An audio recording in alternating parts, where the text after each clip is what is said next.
Hello and welcome to my talk From Messy to Tidy, Practical Guide for Writing Clean Kotlin Code. Today we're discussing clean code and its applications. Examples, of course, will be in Kotlin, but I believe those tools I will show you are language agnostic. But there will be some Kotlin syntax sugar. I want to have some interactions with you. I will ask you questions, and I hope you will answer. Just yell your answer, no need to raise hands or anything. We're discussing code. So the first question is, what is code?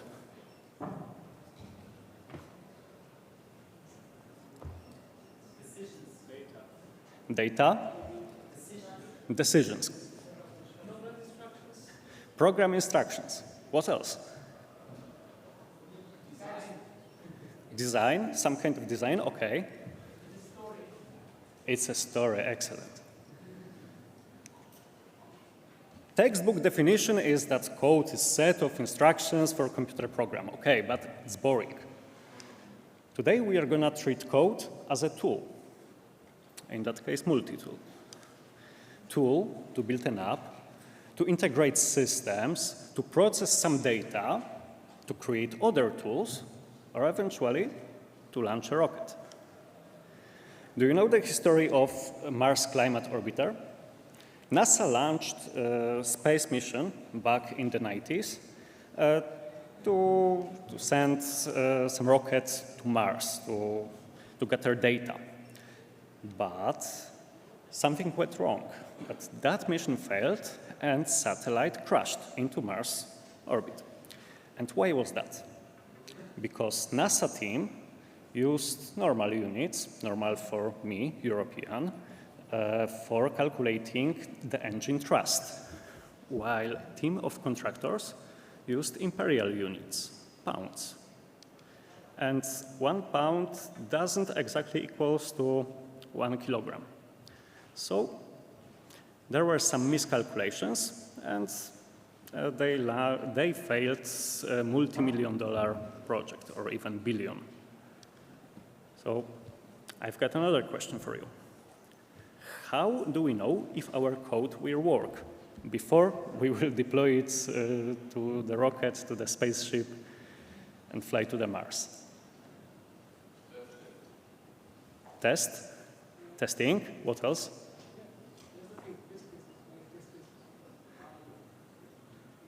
Louder, please.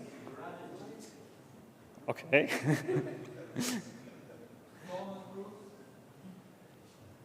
Okay. We don't know for sure until we deploy it, yes? Linting. Yeah. Our first tool is the compiler. So if program compiles, if our code compiles, there's some chance that the program will work. The next step are automated tests. After that, we have human tests. So we are doing code review for our apps. And once we deploy everything, we can gather feedback from users or read logs from production. But once we're deploying our rocket, it's hard to gather user feedback. It's not so easy to reprogram a rocket once we launch it. And that was 20 years ago. Today, probably we can change software on the go, but that was not the case. So how to detect errors early on? We'll take example slightly easier than rocket science, and we'll talk about weightlifting. And I've got a question for you. How much this bar weighs? 20 kilos. Just the bar, not the bar with plates. So it's 20 kilos it's for men's bar, and for women's competition bar, it's 15 kilos. And in imperial units? In imperial units, it's 45 pounds. But here in Europe, we use kilograms, and not pounds, imperial units. So let's put this into the code. we've got bar, 20 kilograms, standard plate, 20 kilograms, but in imperial units, programmers from America would write that it's 45 pounds, okay? And we have that case in our code. And we are using integers.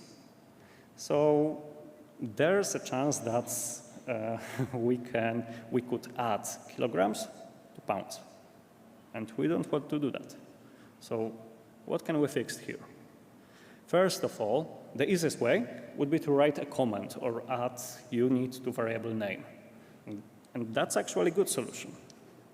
But it is still possible to add plates in pounds to bar in kilograms. It will compile, okay, but the calculations won't be correct. So what else can we do in Kotlin? We can use type alias. Okay, but what's the type in here? What's the type of C?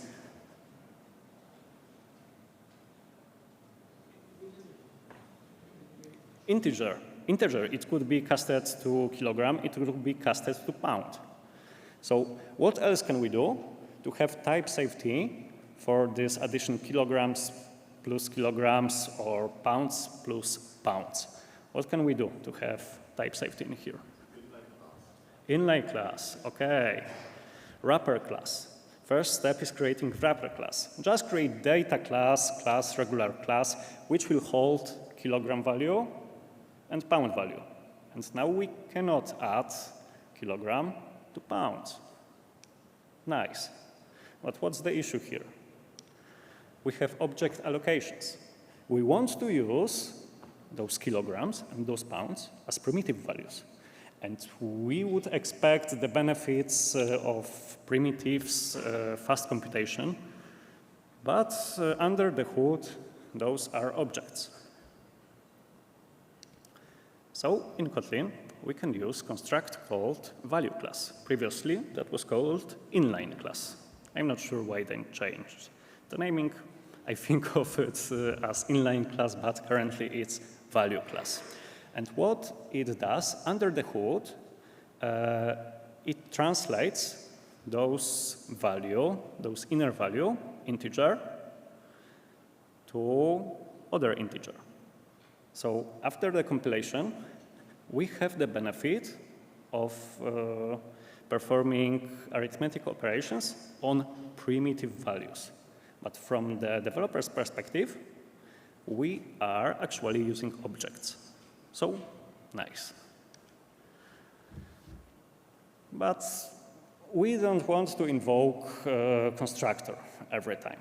So, what can we do here to make this code a little bit more Kotlinish? Any ideas? Object? Extension function or extension property. We can create extension property, in that case, to say 20 integer dot kg, kilograms. And you probably know this notation for this extension property from Jetpack Compose. We write 12.dp or something like that. It's pretty nice DSL. So now we have another challenge. How to add 20 kilograms plus 30 kilograms. Operator, exactly. Operator can be applied on this kilogram value class. And its implementation will be returning new instance of kilograms, this value plus other dot value. Is it clean? Yes? No? Not exactly, okay? It depends. And it depends on what? Well, we use those value classes, we have safe primitives. We used previously type alias, okay, it's nice, it's readable. We created some domain-specific language, and we used operator overloading. And it's quite nice when we are doing these mathematical operations. And how does it suit into the clean code principles? Keep it simple. Well, it's not simple, it's Kotlin magic, okay? So I wouldn't consider that kind of operations simple unless we know exactly what we are doing. Another rule, don't repeat yourself. Okay, maybe that rule is met, is satisfied, because we are not using constructor every time, we are not using accessing by the fields, we created this custom operator, so don't repeat yourself is actually met. And another rule, jagni, you ain't gonna need it. Okay, it's met. We defined only plus operator. But what if we want to create other operators? Spot the mistake in this code.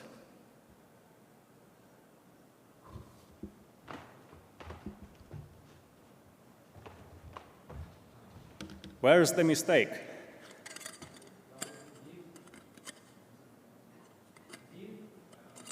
Div. And what else? And times. Exactly. Because when we are using multiplication, we actually end up with kilograms squared. And when we are doing the opposite, there's actually no unit. So if we would be in a hurry and want to create all operators that we don't need, we could eventually make that kind of mistake. So don't do operations unless they are needed. Okay, forget the math. Math is hard. Let's do something more real life. This is something you probably use in your use cases in functions. Okay, it's creating wrapper class for strings. Okay, let's say this class is email and this holds its internal value as string, another class for password, etc., etc. It could be even value classes, because why not? But we don't want to repeat ourselves. We have this email.value.contains. Some kind of check, it could be anything. But we can shorten it, actually, by using some Kotlin magic. We can add an interface for this class, char sequence. We cannot extend string, actually, in here, and use class delegation by value. And it's quite nice. We don't need to write now in our use case, in our function, email.value.contains something, something, something. And question for you, is it clean? No, it depends. Okay, again, it's Kotlin magic. Unless we know what we are doing, let's keep things simple. So we shouldn't repeat ourselves, okay, extract common code to functions, create helper classes, etc., etc. Don't repeat yourself unless it makes your code more readable. And now we are gonna take hardcore example. Do you know this repository? TV by Chris Baines.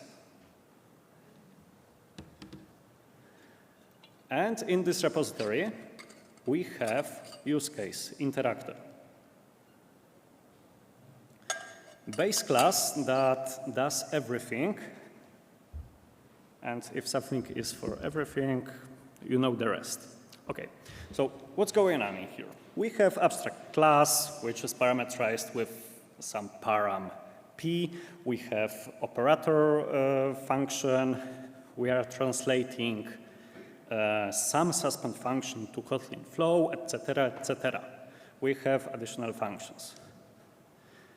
And here's how we can use it to invoke single side effect.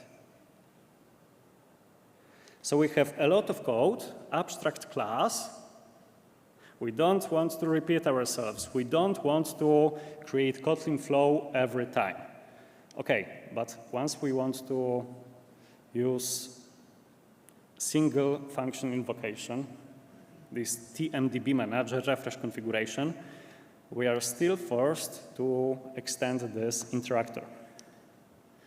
So is it clean? Okay, we are not repeating ourselves. That's nice. Single responsibility? Not sure. You ain't gonna need it. Oh, that rule failed. Because in simple use cases, in simple interactors, we don't need that stuff with translating single execute, sync, do work.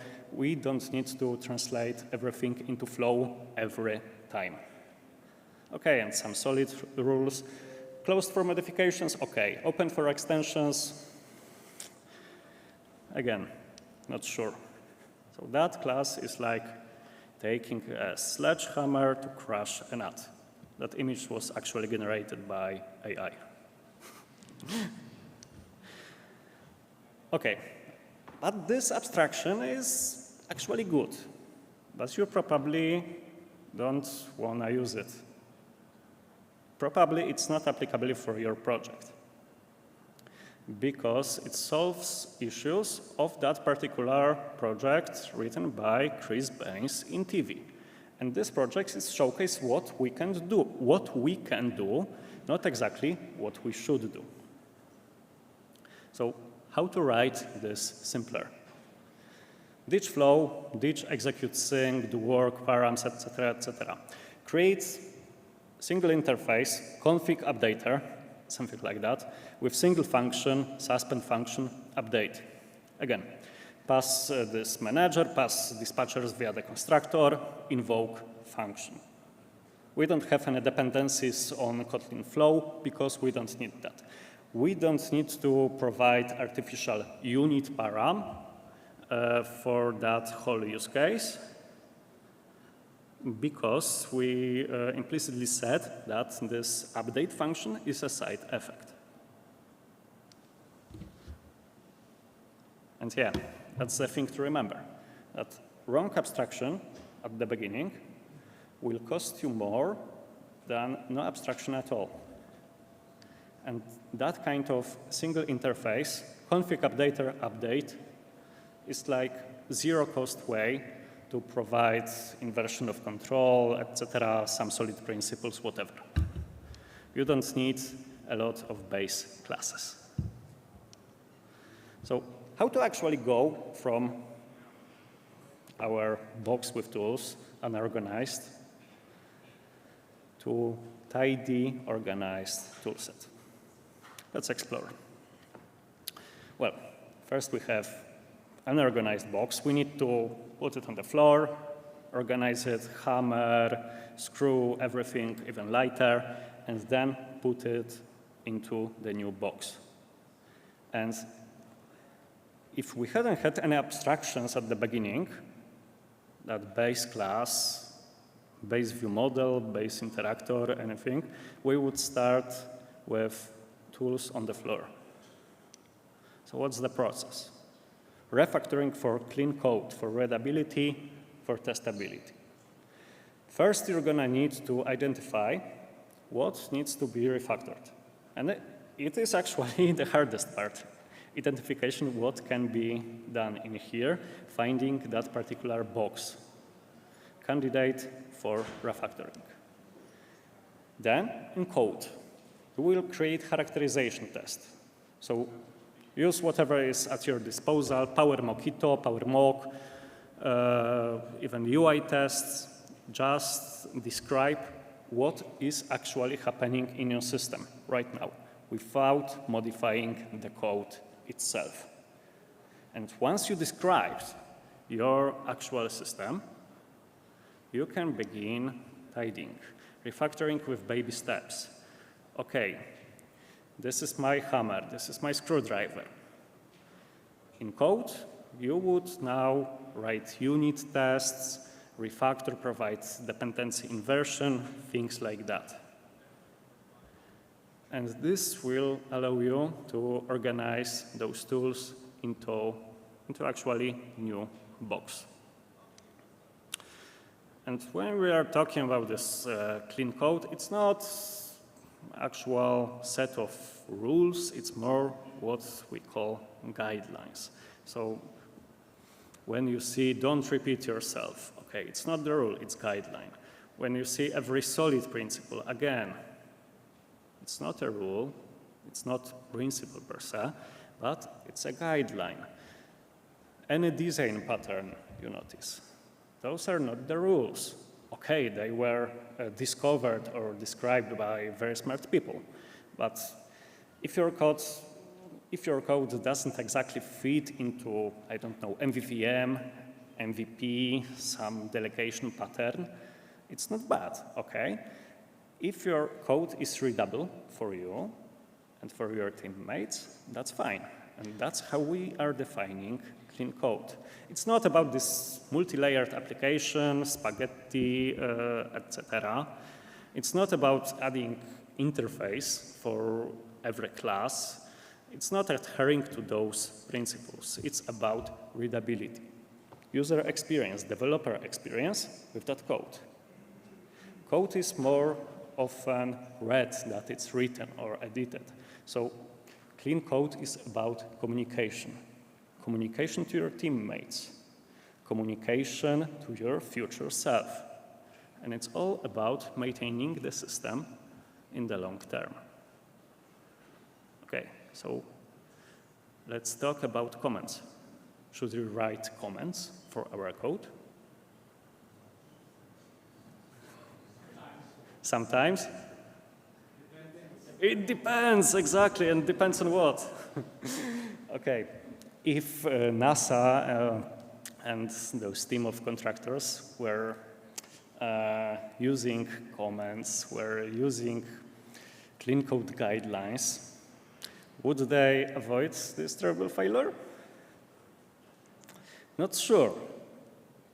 Because for scientist community, it's obvious that we're using SI units, newtons, kilograms, but for some reason, contractors team, probably some engineering team based in the US, decided that it's obvious that we are using imperial units. So would one comment save them? Not sure, but it wouldn't hurt to additionally document your code. So, okay, those are our guidelines. Solid, don't repeat yourself. I'm repeating myself, talking about don't repeat yourself. We have this tool, Yagni, you ain't gonna need it. We have tool, keep it simple, stupid. Oh, I hate that. I hate that name, it's silly. But too long did you read? We need to communicate our code, our intent in this code clearly, and don't create a mess. It's simple as that, and it's hard as that. Communicate clearly, don't create mess. And in our toolkit, we have comments, automated tests.